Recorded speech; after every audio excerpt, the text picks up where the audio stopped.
जय श्री कृष्णा मित्रों। Rise and shine stories में आपका स्वागत है। इस चैनल पर आपको नई नई और दिलचस्प धार्मिक कहानियों मिलती है। अगर आप पहली बार इस चैनल पर आए हैं तो चैनल को सब्सक्राइब कर लीजिए। बहुत पुरानी बात है।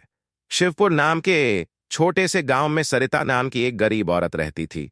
उसकी जिंदगी मुश्किलों से भरी थी क्योंकि उसके पति की मृत्यु हो चुकी थी। सरिता एक बेहद मेहनती और ईमानदार औरत थी। उसके दो छोटे छोटे बच्चे थे और उनके जीवन यापन का एकमात्र सहारा उसकी एक गाय थी। सौभाग्य से वह गाय सुबह शाम अच्छा दूध देती थी। सरिता खुद एक वक्त का दूध पीती, जबकि दूसरे वक्त के दूध में से थोड़ा अपने बच्चों को पिला देती। बचा हुआ दूध वह दही के लिए जमा देती, जिससे उसके बच्चों को न सिर्फ दूध बल्कि लस्सी और मक्खन भी मिल जाता। इस तरह वह अपने सीमित संसाधनों के बावजूद अपने बच्चों की सेहत का ध्यान रखती थी। हालांकि सरिता की आमदनी बहुत कम थी, लेकिन वह बड़ी समझदारी से अपने खर्चे संभाल लेती थी। अगर उसके पास थोड़ा सा मक्खन बच जाता तो वह उसे गर्म करके घी बना लेती। जब घर में 2 सेर घी इकट्ठा हो जाता तो वह उसे बाजार में बेचकर अपने घर की जरूरी चीजें खरीद लाती। इस तरह सीमित साधनों के बावजूद वह अपनी मेहनत और सूझबूझ से अपने बच्चों का पालन पोषण कर रही थी। सरिता के घर के ठीक सामने नगर के एक बड़े व्यापारी मनोहर की आलीशान हवेली थी। मनोहर न सिर्फ व्यापार में सफल था, बल्कि उसके पास कई जमीनें भी थीं जो उसकी समृद्धि को और बढ़ाती थीं। उसकी हवेली में एक दो नहीं, बल्कि पूरी 5 भैंसें थीं, लेकिन उनके दूध और घी की बाहर कभी जरूरत ही नहीं पड़ती थी। इसका एक कारण यह था कि मनोहर खुद बेहद पेटू आदमी था, और दूसरा कारण उसकी पत्नी कमललता थी, जो बेहद फिजूल खर्च थी। हवेली में खाने पीने की कोई कमी नहीं थी, लेकिन इसका सही इस्तेमाल कम और बर्बादी ज्यादा होती थी।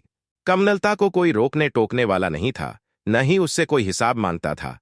उसकी फिजूल खर्ची का ये हाल था कि जब भी वह खाना बनाने के लिए घी की हांडी उठाती तो अक्सर वह खाली मिलती। ऐसे में वह सरिता के घर की ओर चल पड़ती और मुस्कान के साथ थोड़ा सा घी मांग लेती। साथ ही हर बार यही कहती, चिंता मत कर, 1-2 दिन में मैं तुम्हारा घी लौटा दूंगी। लेकिन वह दिन कभी नहीं आया जब कमललता ने अपना उधार लौटाया हो। कुछ दिनों बाद कमललता को फिर से घी की जरूरत पड़ने लगी और वह एक बार फिर सरिता के घर आ धमकती। धीरे धीरे यह सिलसिला बढ़ने लगा। अब हर चौथे 5वें दिन वह नई चाल चलकर घी उधार लेने आ जाती। सरिता, जो मन से बेहद साफ सुथरी और दयालु थी, हर बार बिना कुछ कहे उसे घी दे देती। लेकिन सवाल यह था, आखिर कब तक? उसकी अपनी भी सीमाएं थीं। एक दिन की बात है जब कमललता फिर से घी उधार मांगने सरिता के घर आई, लेकिन इस बार सरिता तंग आ चुकी थी। उसने हिम्मत जुटाकर साफ साफ कह दिया, देखो बहन, तुम अब तक मुझसे 5 सेर घी उधार ले चुकी हो। या तो तुम मुझे वह घी वापस कर दो या फिर उसकी कीमत चुका दो। मैं इतनी अमीर नहीं कि हर बार तुम्हें घी देती रहूं। सरिता की यह बात सुनते ही कमललता के तन बदन में आग लग गई। गुस्से से तिलमिलाते हुए वह तंज भरे स्वर में बोली, अरे, चली रही गरीबों की महारानी, अब तुम हमें घी उधार देने से भी इनकार करोगी? कमललता गुस्से से तिलमिलाते हुए बोली, बड़ी आई मुझे उधार देने वाली। तुझे क्या लगता है, तूने मुझे सच में 5 सेर घी दिया है? कभी घी की शक्ल भी देखी है तूने? उसकी यह बात सुनकर सरिता हैरान रह गई। उसकी आंखों में आश्चर्य और दुख था। वह व्यथित होकर बोली, तुम मेरे इस उपकार का बदला ऐसे चुकाएगी? तू मुझसे उधार लिया हुआ घी भी मानने को तैयार नहीं। कमललता अब पूरी तरह झगड़ने के मूड में आ चुकी थी। उसने ठहाका लगाते हुए तंज कसा, अरे, पहले कभी आईने में अपनी शक्ल तो देख। तू क्या मुझ पर एहसान करेगी?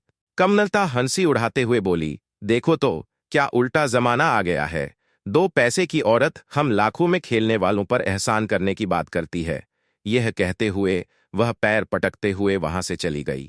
उस दिन के बाद से यह सवाल ही नहीं पैदा हुआ कि कमललता फिर कभी सरिता के घर घी उधार मांगने के लिए या उसका कर्ज चुकाने के लिए आएगी।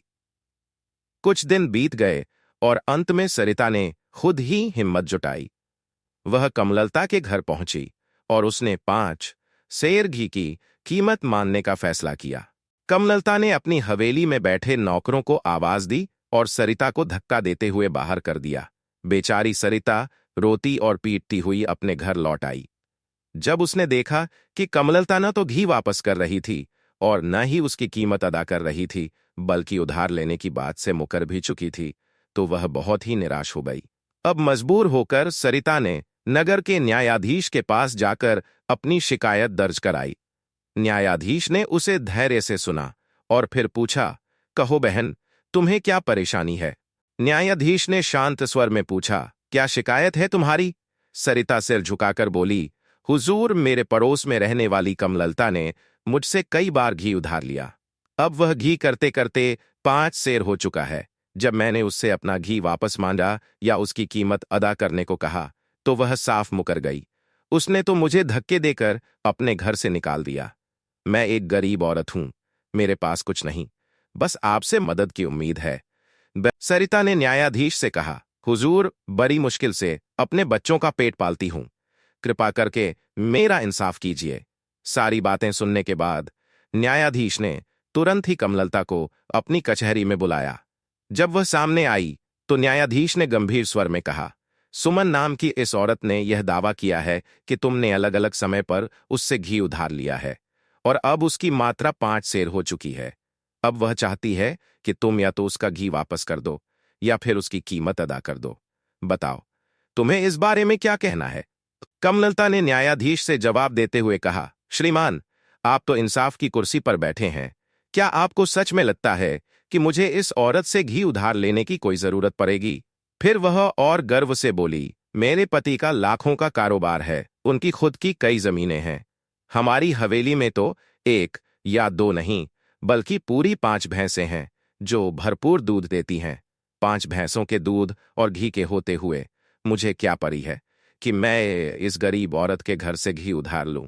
कमललता ने और भी ताना मारते हुए कहा, जिसके पास सिर्फ एक ही गाय है, वो भी मरियल सी, वह मुझे 5 सेर घी उधार देने की बात करती है। अब न्यायाधीश ने सरिता से पूछा, क्या यह सच कहती है कि तुम्हारे पास सिर्फ एक ही गाय है? सरिता ने सिर झुकाकर कहा, जी हुजूर। फिर न्यायाधीश ने एक और सवाल पूछा, क्या यह भी सच है कि कमललता की हवेली में 5 भैंसें हैं? सरिता ने बिना हिचकिचाए जवाब दिया, जी हां हुजूर, यह बिल्कुल सच है। न्यायाधीश हैरान होते हुए बोले, यह कैसे संभव है कि कमललता तुमसे ही उधार ले, जबकि उसके अपने घर में 5 भैंसें हैं? सरिता सिर झुकाकर बड़े दुखी स्वर में बोली, हुजूर, मैं भला इस बारे में क्या कह सकती हूं? क्या मैं यह कह सकती हूं कि उसे मेरी मदद की जरूरत थी? लेकिन सच यही है कि उसने मुझसे घी उधार लिया है। सरिता ने सिर झुकाकर कहा, हुजूर, मैं तो सिर्फ इतना जानती हूं कि कमललता हर चौथे 5वें दिन मुझसे घी उधार लेने के लिए आ जाती थी और इस तरह घी की मात्रा अब 5 सेर हो चुकी है। जब मैंने उससे कहा कि वह मेरा घी वापस कर दे या उसके पैसे चुका दे, तो वह गुस्से में आ गई और साफ मुकर गई। न्यायाधीश ने गंभीर स्वर में पूछा, सुमन, क्या तुम्हारे पास कोई गवाह है? न्यायाधीश का यह सवाल सुनकर सरिता ने सिर झुकाकर कहा, हुजूर, मेरा गवाह तो सिर्फ ईश्वर है। वही जानता है कि मैंने कमललता को घी उधार दिया है। सारी बातें सुनने के बाद न्यायाधीश ने कहा, आज आप दोनों अपने अपने घर जा सकती हैं। मैं कल इस झगड़े का फैसला करूंगा। दोनों औरतें अपने अपने घर लौट आईं। सरिता अपने घर में मायूस होकर बैठ गई, जबकि कमललता दिल ही दिल में खुश थी।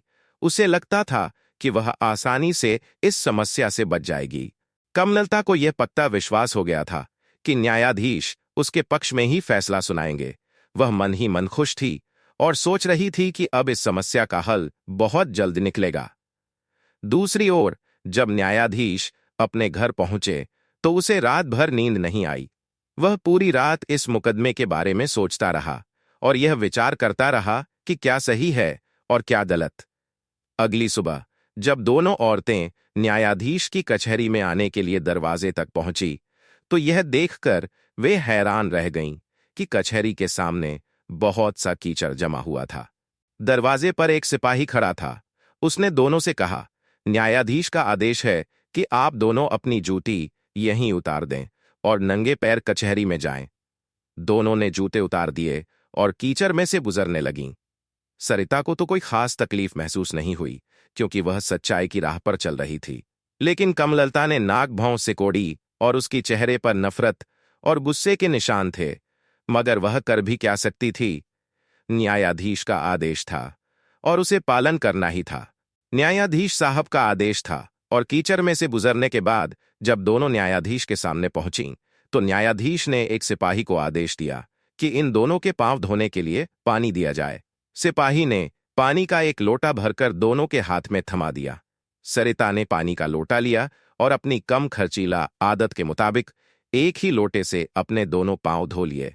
इसके बाद भी लोटे में कुछ पानी बचा रह गया, लेकिन दूसरी तरफ कमललता ने बचा हुआ सारा पानी एक ही पांव पर डाल दिया और फिर सिपाही से एक और लोटा पानी मांगा।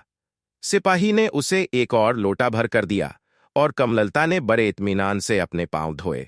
जब दोनों औरतें हाथ पैर धोकर जूते पहन चुकीं तो वे न्यायाधीश के सामने हाजिर हुईं। न्यायाधीश ने कमलता की तरफ देखते हुए गंभीर स्वर में कहा, कमलता, मेरी बात को ध्यान से सुनो। यह गरीब औरत जिसका नाम सुमन है, इसका दावा बिल्कुल सच है। इसीलिए तुम्हें यह आदेश दिया जाता है कि तुम 5 शेर घी या उसके बराबर की कीमत तुरंत इसे अदा कर दो। कमलता यह सुनकर घबरा गई और गिड़गिड़ाते हुए कहने लगी, हुजूर, यह तो आप अत्याचार कर रहे हैं। मेरी हवेली में 5 भैंसें हैं। मैं इतनी बड़ी अमीर हूं, फिर मुझे इस छोटे से घी का क्या हिसाब देना। न्यायाधीश ने दृढ़ स्वर में कहा, मैंने कोई अत्याचार नहीं किया, बल्कि इंसाफ किया है और तुम्हारे हाथों और पैरों की गवाही लेने के बाद ही मैंने यह फैसला सुनाया है। कमललता हैरान होकर बोली, हाथों और पैरों की गवाही? न्यायाधीश मुस्कुराते हुए कहा, हां, तुम्हारे हाथों और पैरों की गवाही। वैसे तो जिस औरत के घर में 5 भैंसें मौजूद हों, उसे इस गरीब औरत के घर से घी उधार लेने की कोई आवश्यकता नहीं पड़ती, लेकिन तुम्हारे पांव और हाथों ने सारी सच्चाई बयां कर दी। न्यायाधीश ने गंभीरता से कहा, वह भी एक ऐसी औरत से जिसके पास केवल एक गाय है। असल बात तो यह है कि मैंने 3 लोगों के मामले के बारे में पूरी रात सोच विचार किया और फिर उसके बाद मैंने सुबह कचहरी के दरवाजे पर कीचड़ डलवाया और फिर तुम दोनों को अपने पांव धोने का आदेश दिया। न्यायाधीश ने आगे कहा, मैंने तुम दोनों को पांव धोते हुए बड़े ही गौर से देखा था। सुमन ने एक ही लोटे के पानी से अपने दोनों पांव धो लिए और उसके बाद भी उस लोटे में पानी बच गया था। कमलता, जो अपने पैरों को धोने में ज्यादा पानी खर्च कर चुकी थी, वह चुप रही क्योंकि उसे अब पूरी सच्चाई का एहसास हो चुका था। न्यायाधीश ने गंभीरता से कहा, जबकि तुमने एक लोटे का सारा पानी एक ही पांव धोने में खर्च कर दिया। इससे तुम्हारी फिजूल खर्ची की आदत का पता चलता है। जब तुम पानी के मामले में इस तरह से फिजूल खर्च हो, तो फिर तुम उसी तरह से घी को भी फिजूल खर्ची से उड़ाती होगी। तभी तुम्हारा हाथ हर समय तंग ही रहता होगा और तुम्हें घी उधार लेने की आवश्यकता पड़ती होगी। फिर उसने बड़े ही निर्णायक स्वर में कहा, आज तुम्हारे हाथ और पांव ने तुम्हारे खिलाफ गवाही दे दी। कमललता अब पूरी तरह से चुप थी क्योंकि वह समझ चुकी थी कि न्यायाधीश ने अपनी सूझबूझ से उसे पकड़ा था। न्यायाधीश की यह बातें सुनकर कमलबलता ने अपना सिर झुका लिया और फिर उसने 5 शेर घी की कीमत सुमन को अदा कर दी। नगर के लोग इस अजीबोगरीब मामले का फैसला सुनने के लिए न्यायाधीश की कचहरी के बाहर जमा थे। जब उन्होंने यह फैसला सुना तो सभी लोग न्यायाधीश की तारीफ करने लगे। उन्होंने कहा, न्यायाधीश ने अपनी बुद्धिमानी से इंसाफ और सच्चाई का बोलबाला कर दिया। सुमन अब संतुष्ट थी और उसकी आंखों में खुशी के आंसू थे। उसने न्याय पाया था और उसकी ईमानदारी को सबने स्वीकार किया। सुमन ने न्यायाधीश का धन्यवाद किया और अपने घर वापस लौट आई। उस दिन के बाद से उसने फिर कभी कमललता को उधार नहीं दिया और ना ही कमललता कभी उसके पास उधार मांगने के लिए गई। मित्रों, अगर हमारी यह कहानी आपको पसंद आई हो तो कृपया इसे लाइक और शेयर करें। हमारे channel rise and shine stories को सब्सक्राइब करना न भूलें और बेल आइकन को दबाएं ताकि आपको हमारी सभी नई कहानियों की जानकारी मिल सके। धन्यवाद और फिर मिलेंगे एक नई कहानी के साथ। जय श्री कृष्णा।